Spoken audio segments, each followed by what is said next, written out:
Hi everybody, I'm State Representative Leslie Zupkus. I represent Prospect, Bethany, and Cheshire. And today I am in Bethany at the Bethany Memorial Veterans Park. And I'm really excited to be able to sit down with some of our veterans and talk about their experience, maybe a piece of advice to people that will be or in the armed service right now. My daughter's in the Navy ROTC, and I'd love to get some good piece of advice for her. And just really hear from these gentlemen who put their lives on the line for us and our great country. I am so honored today to be here with you gentlemen. I could almost start crying. I completely understand that freedom is not free, and for what you do, for what you did for our country and continue to do for veterans today, I am grateful, and I know that there are many, many people that are grateful for what you do. So today with me, I have Machinist Mate E4, Mr. John Riley. I have Airman First Dave Ballerini. I have E3 Roger Mitchell. And I have Corporal Art Slicer. Yeah. And I represent almost every branch, the Army, the Air Force, the Navy. But thank you gentlemen for coming. And I really mean I'm honored to be here. And I can't wait to hear some of your stories. I know we have a story that two of you know each other from your service time, your time in the service. Over 50 years. So I'd just like to hear a little bit about, you know, being in the service and what it meant to you, and maybe share a funny story or two.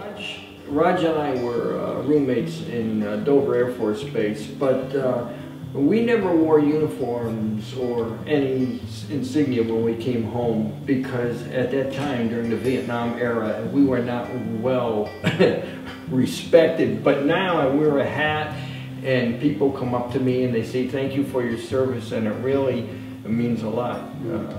I volunteered for the draft because all of my buddies, the guys that I went to high school with, were all in the military already. So I volunteered for the draft, and that's when I went to Korea. Great. And I asked to go over to Germany too. Where do you want to go? Basic training. Yeah, where would you like to go? Germany, everybody, Germany. Korea.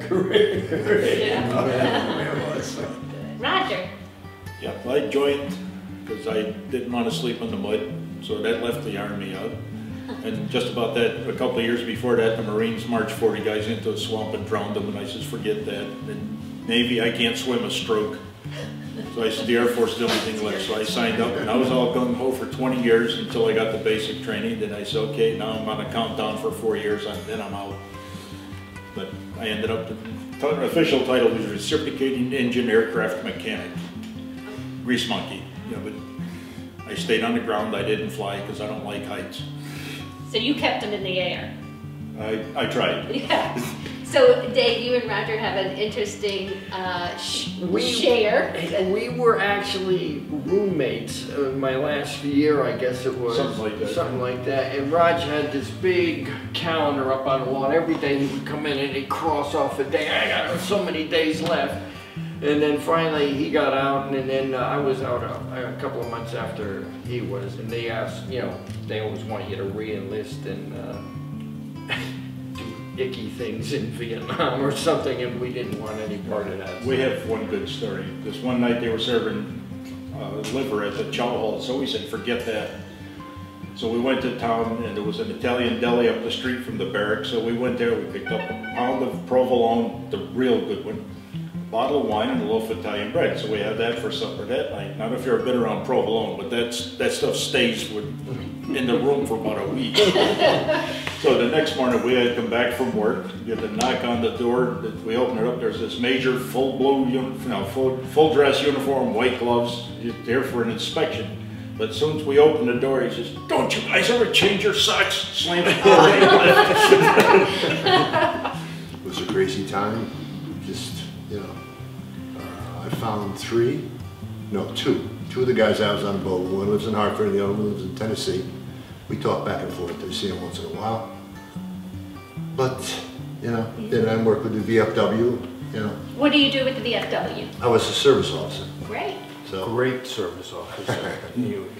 I just finished up one female veteran that was trying to get her benefits, and knock on wood, she's got them. So. Great. And I have to tell you that John has been wonderful. I mean, he has helped so many guys. I mean, we had a guy who moved to Florida, and he was Larry, and he constantly was calling John for help. He has since passed, but John worked with him all, even out of state. So John's done a wonderful job. And so my daughter, as I said, is in the Navy. She's ROTC. So if each of you could give a piece of advice, funny, serious, to people that are in now, the younger generation. Well, I think it's a good experience for young people. I think there's two things that we should be doing as a country. I think it would be in our best interest. We wouldn't have some of the problems we have with young people if they knew the responsibility that, you know, there's less than 1%. I think it's 0.4% of the population of the United States are military or veterans. 0.14%. You know, just everything you do, if you can't do your best, then find another job. You know, if you're there just for the mark time, it's not going to work. But I would have never met guys like Dave, Greg, and the rest of our crew. I think you've done a great job, and we really appreciate all you've done for us. Well, thank you very much. And I just want to say to you, Art and Roger and Dave and John, thank you for your service. Thank you for everything you've done for me, my family, our communities, our country. And you are a great example and very honorable. And I hope there is that younger generation coming up that are going to be exemplary men like you are.